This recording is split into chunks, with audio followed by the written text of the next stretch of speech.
আজ হতে চির উন্নত হলো শিক্ষা গরুর শির, সত্যি তুমি মহান উদার বাদশা আলমগীর।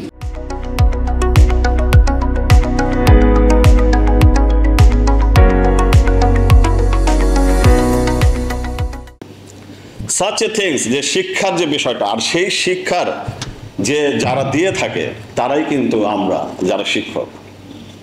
ব্যক্তিগতভাবে এই শিক্ষকতা আমার একটা dream profession.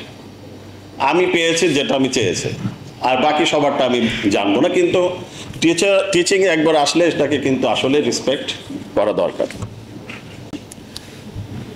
Kamal Ataturk, he was the founder এবং ফার্স্ট প্রেসিডেন্ট অফ তুর্কি। সে বলছে যে a good teacher is like a candle, তারা নিজেরা জ্বলে, নিজেও আলোপ্রাপ্ত হয় এবং আরও মানুষকে তারা আলোকিত করে। এবং আমাদের যে প্রয়াত যে South African president Nelson Mandela, সে বলছে কিছুই ধ্বংস করার দরকার নেই, শিক্ষা ব্যবস্থাকে ধ্বংস করতে হবে। যেটা কেন জানে আমাদের মনে হয় যে বাংলাদেশে বারবার এই যে চেঞ্জ হচ্ছে শিক্ষা ব্যবস্থা, এটা একটা কোথাও না কোথাও একটা ষড়যন্ত্রমূলক হতে পারে। একটা সময় ছিল শিক্ষক দেখলে ছাত্র ওই পথ মারাতো না, অন্য পথে হাঁটতো। সময়ের বিবর্তনে আমরা অনেকটাই ফ্রেন্ডলি হয়ে গেছি, কিন্তু অধিকাংশ শিক্ষক তাদের মূল দায়িত্ব থেকে কিন্তু সরে নাই। বাদশা আলমগীর উনি প্রথম শিক্ষকদের মর্যাদা সমুন্নত করেছেন।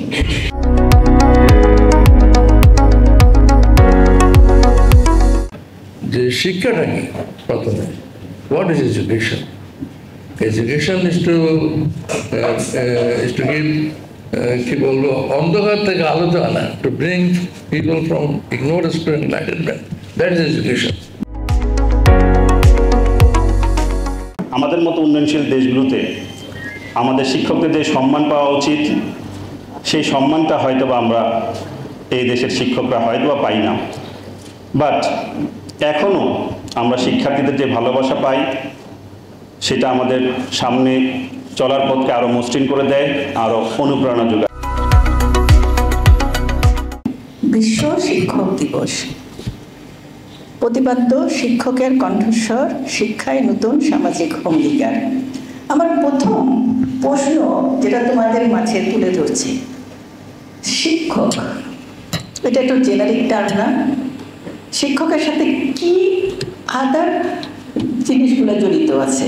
একটা হচ্ছে শিক্ষার্থী, আরেকটা হচ্ছে শিক্ষা, teacher, students and process of teaching. শুধুমাত্র অ্যারিস্টটল এসে একটু প্রাতিষ্ঠানিক শিক্ষা চালু করে, তার আগে কিন্তু কোনো প্রাতিষ্ঠানিক শিক্ষা ছিল না। আজকে বিশ্ব শিক্ষক দিবস, যেটা সরকার থেকে এটা উদ্যোগ নেওয়া, কোথায় সমাজে, জেলায়, উপজেলায়, শিক্ষা প্রতিষ্ঠানে সব জায়গায় এটা নেওয়া, যে শিক্ষা যে কোনো শিক্ষাই হোক না কেন, শিক্ষা একটা মানবিক আদর্শ।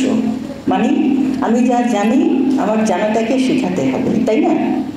আমি জানি, আমি অনেক জানি, অথচ আমার শিক্ষার্থীরা আমার কাছ থেকে বুঝছে না, তাহলে কি আমি ভালো শিক্ষক হলাম? আমি অসম্ভব ভালো, আমি টপ লেভেলে একটা স্টুডেন্ট, কিন্তু আমার শিক্ষার্থীরা বুঝতে পারছে না। সো আমি ফেলিওর এজ এ টিচার, তাই না?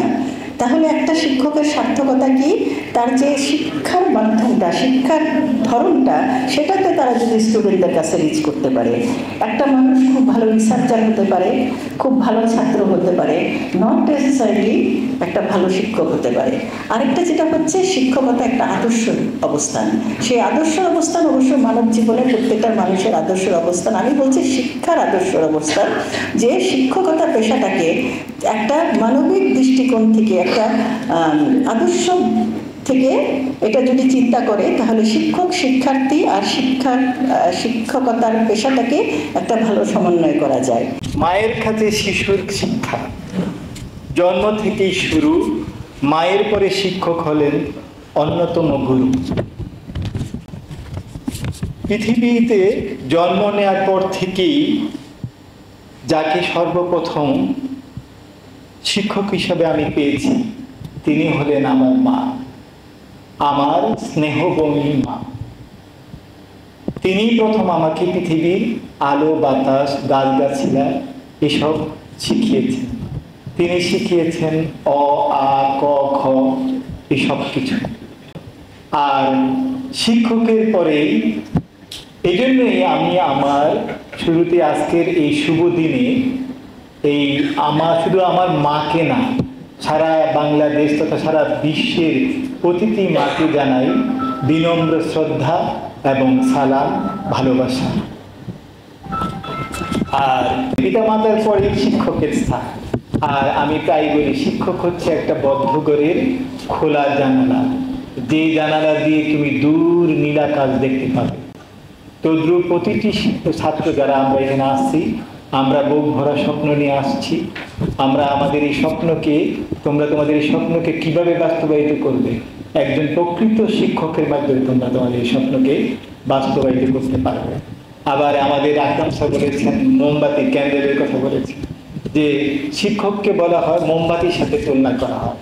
মোমবাতি যেমন আলো দিয়ে অন্যকে পথ চেনায়, তাই না? তেমন প্রত্যেকটা শিক্ষক তার জ্ঞান আলো দিয়ে অন্যের পথ সে দেখায়।